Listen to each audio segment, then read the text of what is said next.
Assalamualaikum warahmatullahi wabarakatuh. Selamat pagi semua.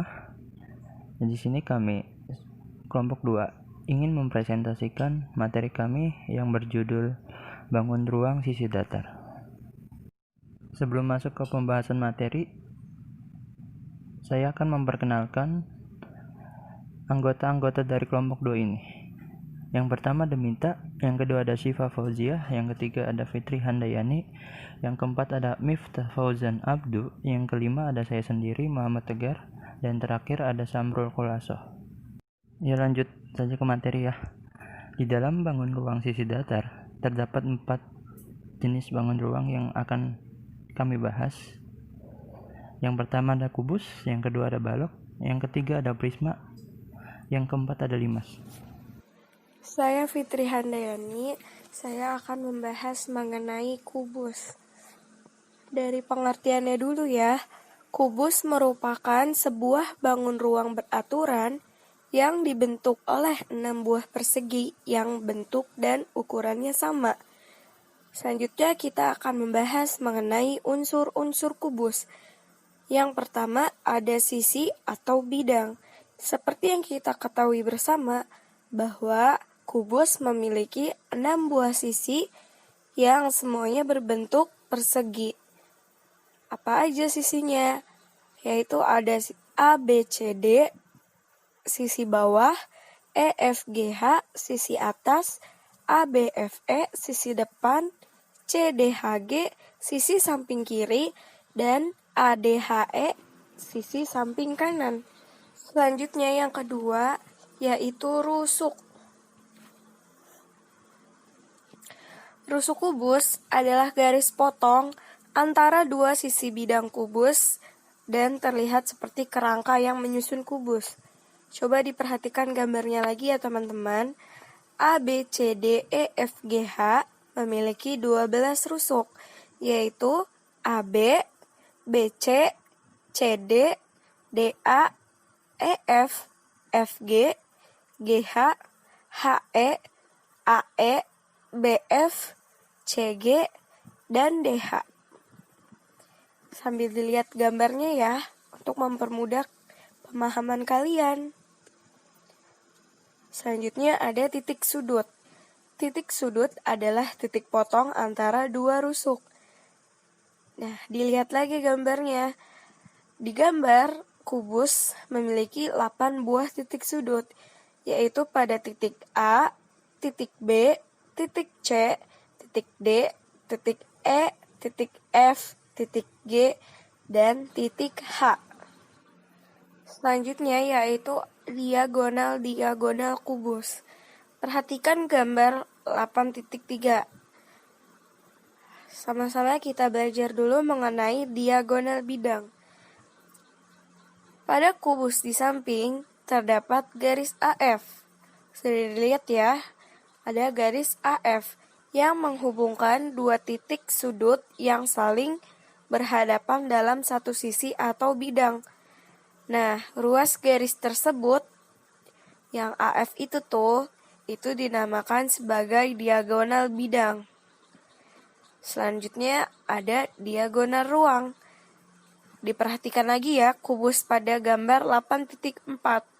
Nah, pada kubus tersebut terdapat ruas garis HB yang menghubungkan dua titik sudut yang saling berhadapan dalam satu ruang. Itu yang garisnya titik-titik. Garis HB. Nah, ruas garis tersebut itu yang disebut dengan diagonal ruang. Jangan kebalik ya teman-teman. Kalau diagonal bidang itu yang AF yang berhadapan dalam satu sisi atau satu bidang. Nah, kalau garis yang putus-putus HB itu disebut dengan diagonal ruang karena saling berhadapan dalam satu ruang. Selanjutnya ada bidang diagonal. Ini berbeda dengan diagonal bidang ya, yang tadi sudah saya jelaskan. Nah, sekarang kita perhatikan lagi gambar 8.5 di samping. Pada gambar tersebut, terlihat dua buah diagonal bidang pada kubus, yaitu AC dan EG. Sudah lihat AC dan EG. Ternyata diagonal bidang AC dan EG beserta dua rusuk kubus yang sejajar, yaitu AE dan CG, itu ternyata membentuk suatu bidang di dalam ruang kubus bidang ACGE pada kubus ABCD. Nah, bidang ACGE ini dia disebut sebagai bidang diagonal. Sudah paham? Slide ke-8 ada jaring-jaring kubus. Nah, di sini ada beberapa contoh jaring-jaring kubus. Teman-teman bisa lihat sendiri ya. Yang apabila disatukan itu akan menjadi sebuah kubus. Kalau memang ingin jelasnya bisa dipraktikkan sendiri di rumah ya. Selanjutnya kita bahas mengenai luas permukaan kubus. Luas permukaan kubus sama dengan luas jaring dikurang jaring kubus.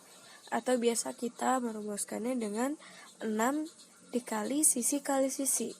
Sama dengan 6 kali S kuadrat.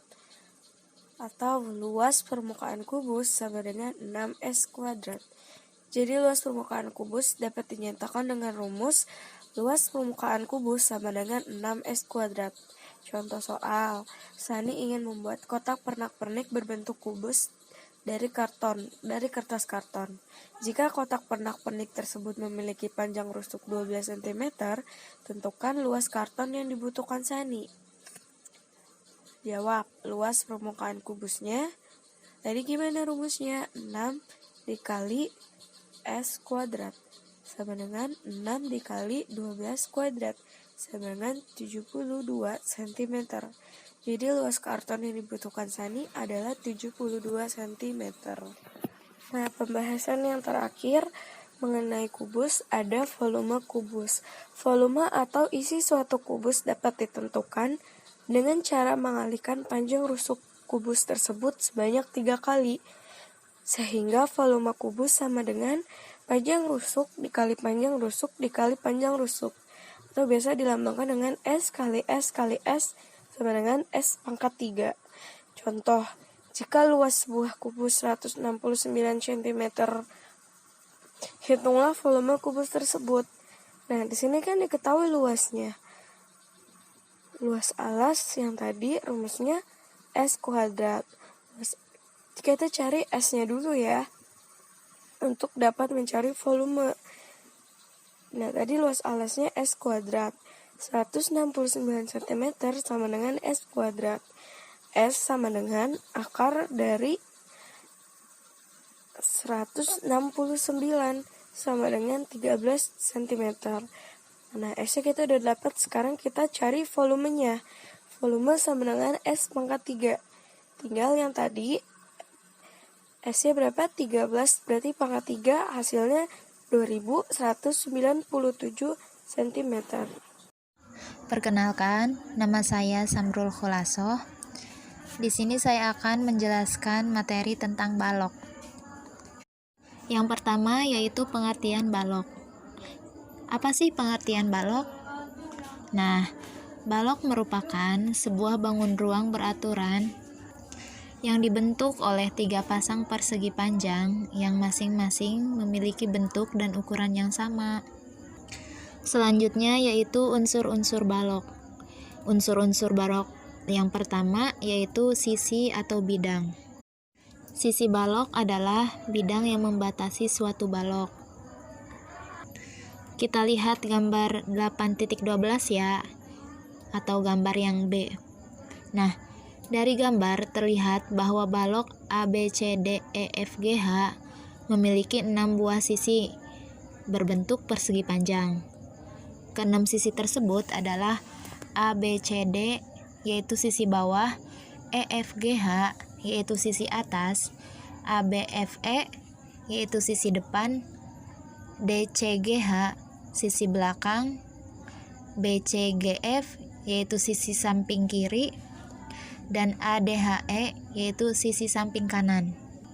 Nah, sebuah balok memiliki 3 pasang sisi yang berhadapan yang sama bentuk dan ukurannya.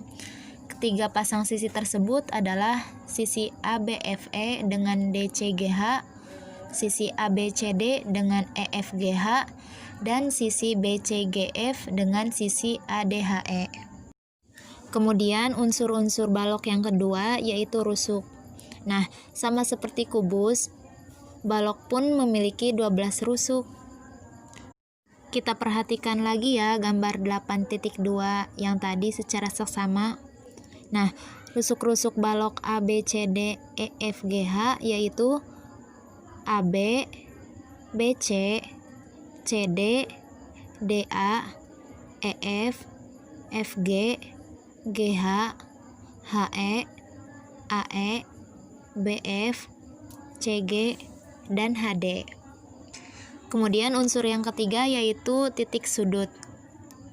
Nah, kita perhatikan terus ya gambar 8.12. Dari gambar terlihat bahwa balok ABCD EFGH memiliki 8 titik sudut, yaitu sudut A, sudut B, sudut C, sudut E, sudut F, sudut G, dan sudut H.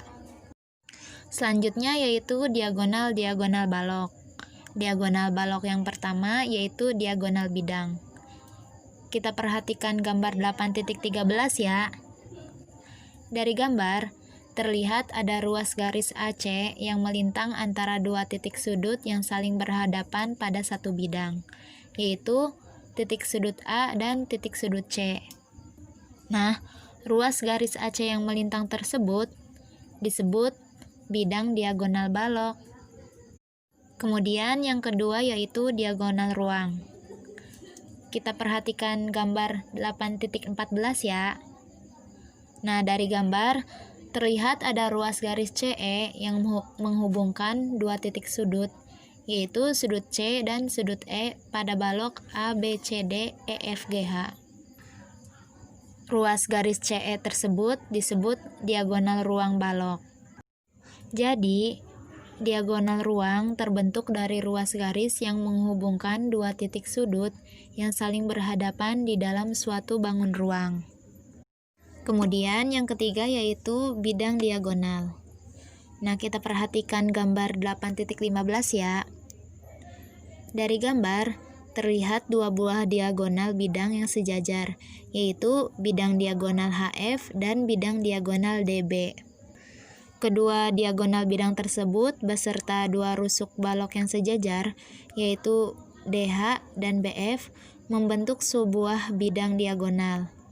Bidang BDHF adalah bidang diagonal balok ABCD EFGH. Selanjutnya yaitu jaring-jaring balok. Nah, seperti yang sudah kita ketahui, setiap bangun ruang pasti mempunyai jaring-jaring. Begitupun dengan balok. Beberapa contoh jaring-jaring balok dapat kita lihat pada gambar ya. Nah, jaring-jaring balok ini apabila kita rangkai atau kita satukan dapat membentuk sebuah balok yang sempurna. Selanjutnya yaitu luas permukaan balok. Rumus dari luas permukaan balok yaitu 2 dikali panjang kali lebar ditambah lebar kali tinggi ditambah panjang kali tinggi. Sebagai contoh yaitu perhatikan balok PQRS TUVW pada gambar di samping. Tentukan luas permukaan balok. Penyelesaiannya yaitu karena rumus luas permukaan balok yaitu 2 dikali panjang dikali lebar ditambah lebar dikali tinggi ditambah panjang dikali tinggi. Jadi kita masukkan ya, yaitu 2 dikali 5 dikali 4 ditambah 4 dikali 12 ditambah 5 dikali 12 sama dengan 2 dikali 20 ditambah 48 ditambah 60 sama dengan 2 dikali 128 sama dengan 256. Nah, jadi luas permukaan balok yaitu 256 cm persegi. Selanjutnya yaitu volume balok. Rumus dari volume balok yaitu panjang dikali lebar dikali tinggi, atau biasa kita sebut dengan P kali L kali T. Sebagai contoh yaitu Perhatikan gambar balok di bawah ini. Berapakah volume balok? Penyelesaiannya yaitu diketahui panjang balok yaitu 28 cm, lebar balok yaitu 24 cm, dan tinggi balok yaitu 10 cm. Sehingga volume balok yaitu V sama dengan P kali L kali T sama dengan 28 dikali 24 dikali 10 sama dengan 6.720 cm3. Jadi, volume balok tersebut yaitu 6.720 cm3. Ya, lanjut, di bangun ruang selanjutnya ada prisma. Prisma adalah bangun ruang yang memiliki bidang alas dan bidang atas yang sejajar dan kongruen atau sama. Lalu, sisi lainnya berbentuk jajar genjang atau persegi panjang yang tegak lurus ataupun tidak tegak lurus terhadap bidang alas dan bidang atasnya. Selanjutnya terdapat jenis-jenis prisma. Yang pertama ada prisma segitiga. Prisma yang bentuk alas dan atapnya berbentuk segitiga. Lalu, unsur-unsur yang dimiliki prisma ini adalah yang pertama ada sisi atau bidang. Prisma segitiga memiliki 5 sisi atau bidang, yaitu sisi alas, sisi atas, dan 3 sisi tegak. Yang kedua ada rusuk. Prisma segitiga memiliki 9 rusuk, yaitu rusuk alas, rusuk atas, dan rusuk tegak. Yang ketiga, titik sudut. Prisma segitiga memiliki 8 titik sudut, yaitu titik sudut A, B, C, D, E, F, G, dan H. Lalu yang kedua ada prisma segi 4.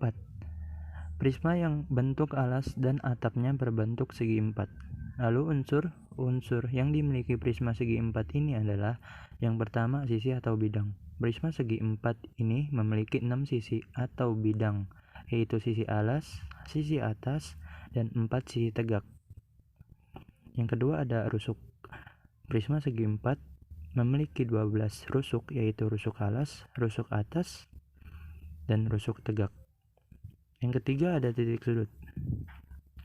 Prisma segi 4 memiliki 8 titik sudut, yaitu titik sudut A, B, C, D, E, F, G, dan H. Selanjutnya ada prisma segi 5. Prisma yang bentuk alas dan atapnya berbentuk segi 5.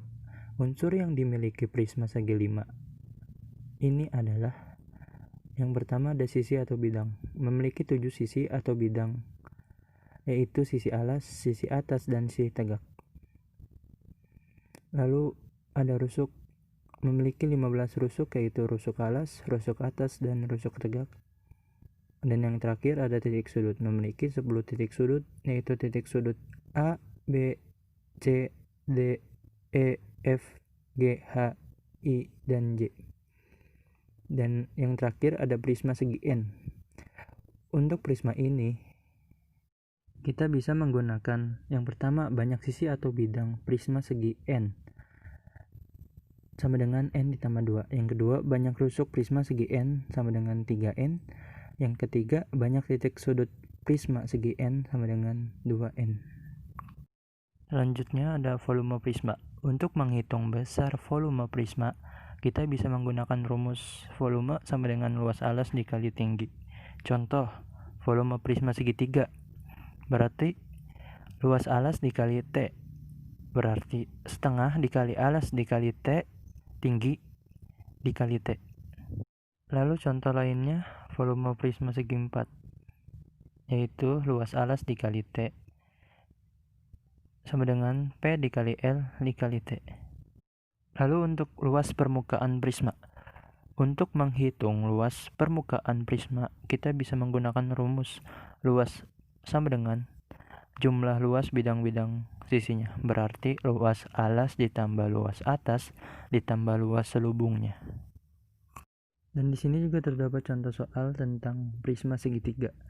Sebuah prisma segitiga tegak alasnya berbentuk segitiga siku-siku dengan panjang rusuk alasnya 4 cm, 3 cm, dan 5 cm dengan tinggi prisma yaitu 10 cm. Hitunglah volume prisma dan luas permukaan prisma. Nah, langkah pertama yaitu kita mencari luas segitiga. Setengah dikali alas dikali tinggi. Lalu setengah dikali alasnya 4, lalu tingginya 3. Lalu setengah dikali 12 cm dan hasilnya 6 cm persegi. Lalu selanjutnya kita cari luas selubung prisma. Berarti 4 dikali 10 ditambah 5 dikali 10 ditambah 3 dikali 10. Maka hasilnya 120 cm persegi. Lalu yang ketiga, kita dapat mencari volume prisma segitiga, yaitu luas alas dikali tinggi. Luas alasnya 6 cm persegi dan tingginya 10 cm dan tinggi prisma yaitu 10 cm. Maka 6 dikali 10. Maka volume prisma segitiganya 60 cm kubik. Maka kita bisa mencari luas permukaan prisma, yang dimana luas permukaan prisma rumusnya luas alas ditambah luas atas ditambah luas selubungnya. Luas alasnya 6, luas atasnya 6, luas selubungnya 120. Maka kita bisa dapat luas permukaan prismanya yaitu 132 cm persegi.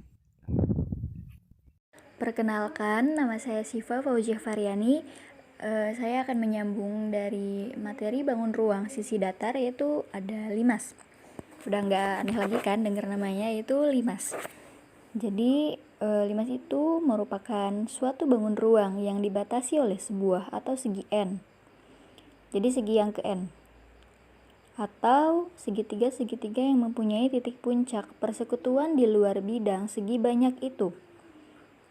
Terus juga ada garis T, disebut tinggi limas, atau titik T, disebut titik puncak. Nah, di dalam geometri, limas itu bangun ruang 3 dimensi yang dibatasi oleh alas berbentuk segi N dan sisi-sisi tegak berbentuk segitiga. Nah, selain pengertian, yaitu di sini ada jenis-jenis limas. Yang pertama ada limas segitiga. Limas segitiga ya yang pertama tuh. Jadi limas segitiga itu ya alasnya berbentuk segitiga dong ya. Maka disebut limas segitiga, yaitu TABC. Nah, unsur-unsur yang dimiliki limas segitiga TABC itu bidang alas, yaitu bidang ABC alasnya. 2. Sisi tegak, yaitu TAB, TBC, dan TAC. Yang ketiga, rusuk tegak, yaitu TA, TB, dan TC. Yang keempat, yaitu rusuk alas, yaitu AB, BC, dan AC. Yang kelima, rumus puncak, yaitu titik T yang ada pada di atas alas.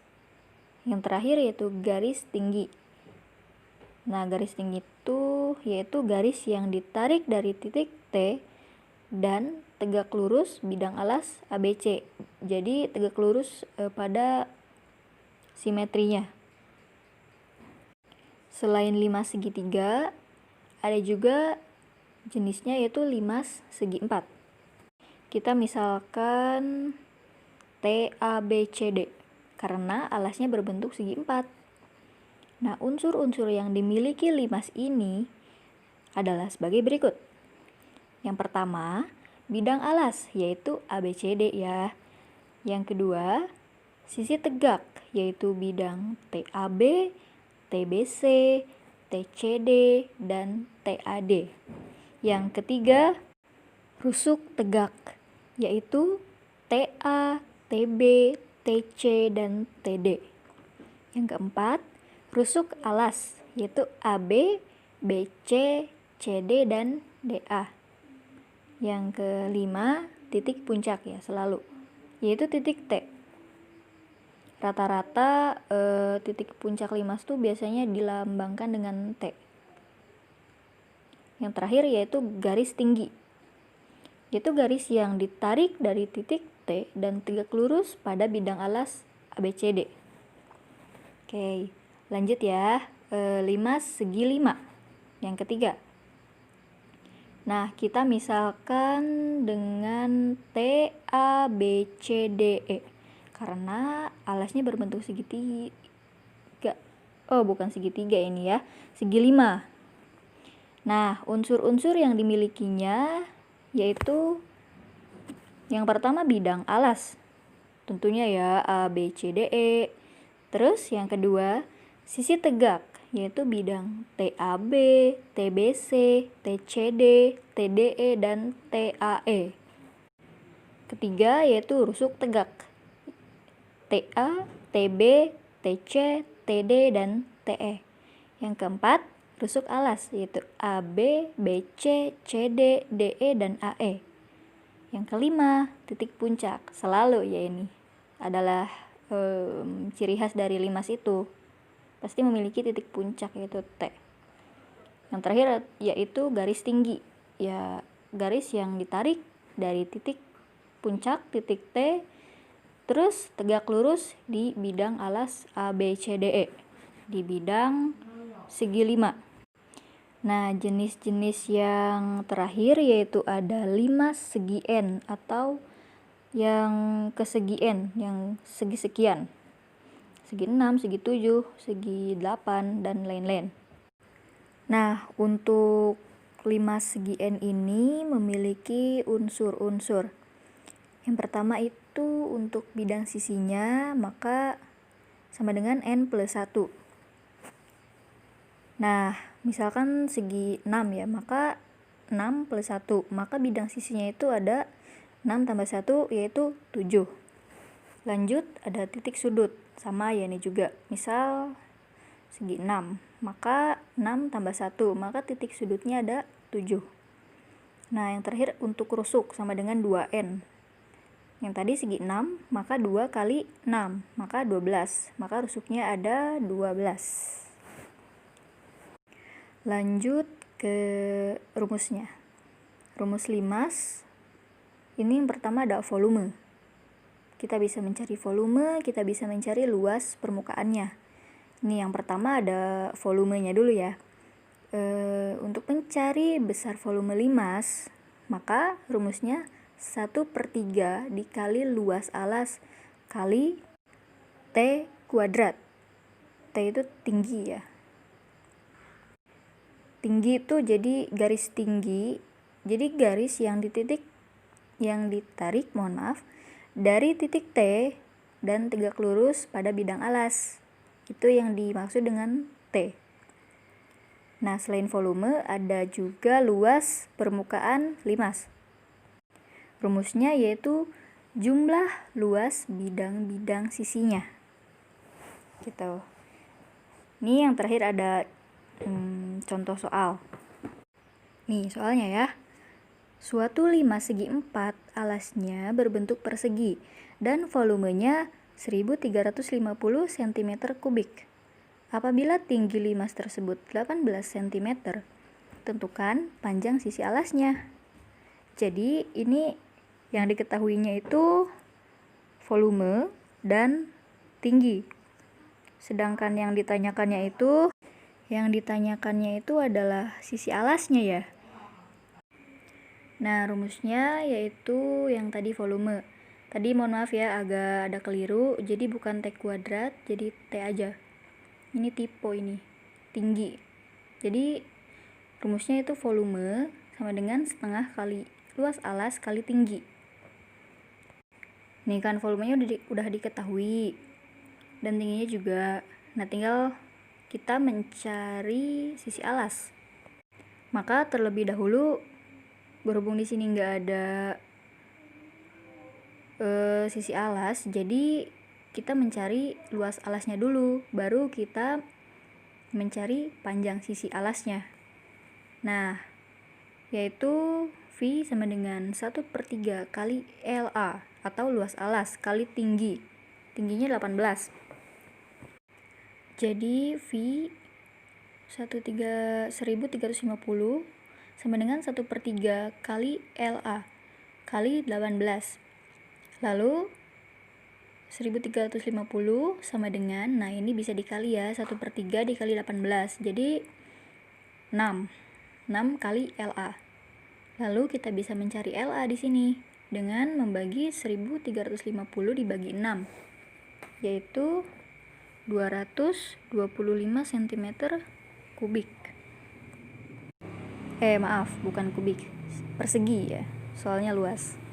Nah, nih karena alasnya berbentuk persegi, maka kita bisa mencari panjang sisinya dong, dengan luas sama dengan S kuadrat, jadi sisi kali sisi. Jadi kalau luasnya 225, maka kita bisa mengkuadratkannya ya kan, menjadi akar dari 225, yaitu 15 cm. Jadi panjang sisi alasnya yaitu 15 cm. Ya, cukup sekian pemaparan materi dari kelompok kami. Kurang lebihnya mohon maaf. Terima kasih yang sudah menonton video ini. Wassalamualaikum warahmatullahi wabarakatuh.